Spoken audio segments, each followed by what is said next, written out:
पहले कवि का जन्म होता है, उसके बाद जन्म लेती है कविता। पहले कवि का जन्म होता है, उसके बाद जन्म लेती है कविता। जितनी सरल लगती है यह बात सुनने में, उतनी सरल है नहीं।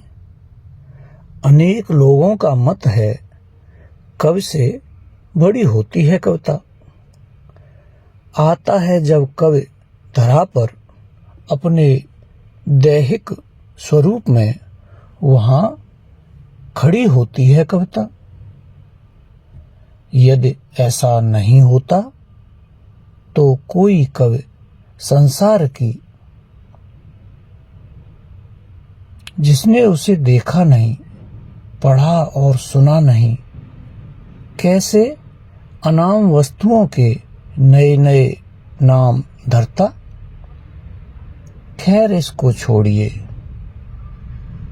यह तो मानते हैं आप, कवि से अधिक कष्ट सहती है कविता। कवि के संग संग जल सुगंध वायु की भांति ठोर ठोर बहती है कविता। पाती है कविता निखार कवि की आयु के अनुसार।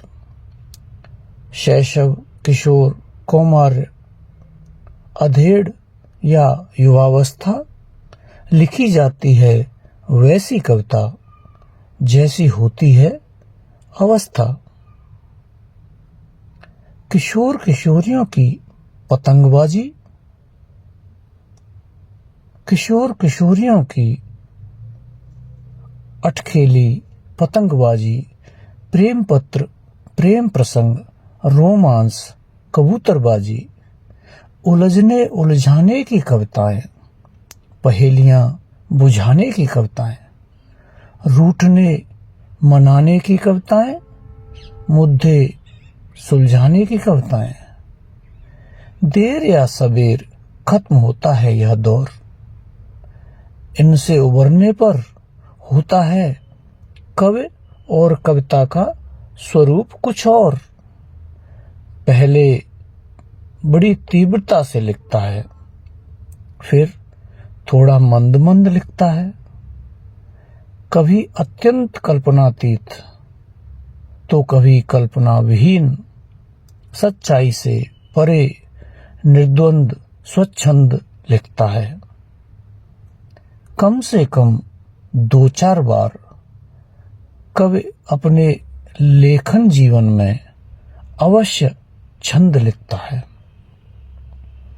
जब हो जाता है कवि छंद लिखने में फेल, तब लिखता है छंद मुक्त काव्य और लगा देता है उनके ढेर। विचारों की उठापटक, शब्दों की रेलमपेल।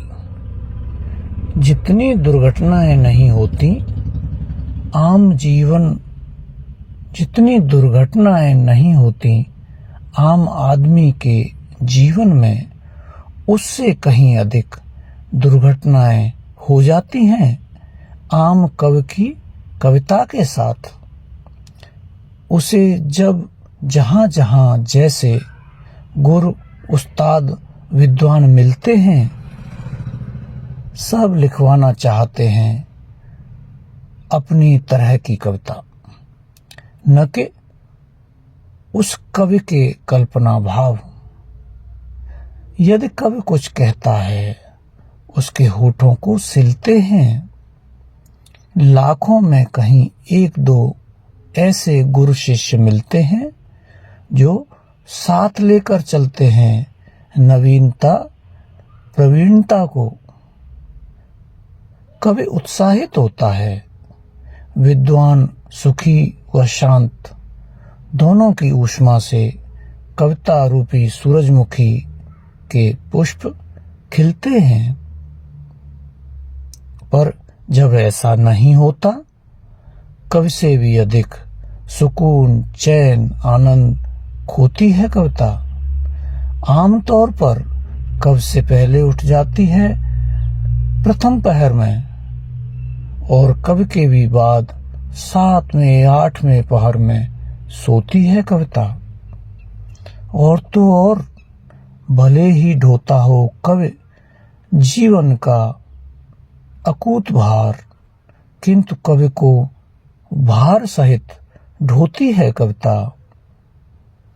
कवि जब विवशता में हंसता है बेढंगी हंसी, उसकी कुरूप हंसी देख रोती है कविता। बात को आगे बढ़ाता हूँ, कविता की पीर सुनाता हूँ। कवि के चौबारे से होकर कविता के आंगन में जाता हूँ। वह कवि के साथ में जन्मे, पहले अथवा बाद में जन्मे, लेकिन जीवित रहती है कवि के बहुत बाद तक, वर्षों, दशकों या कभी कभी सदियों तक।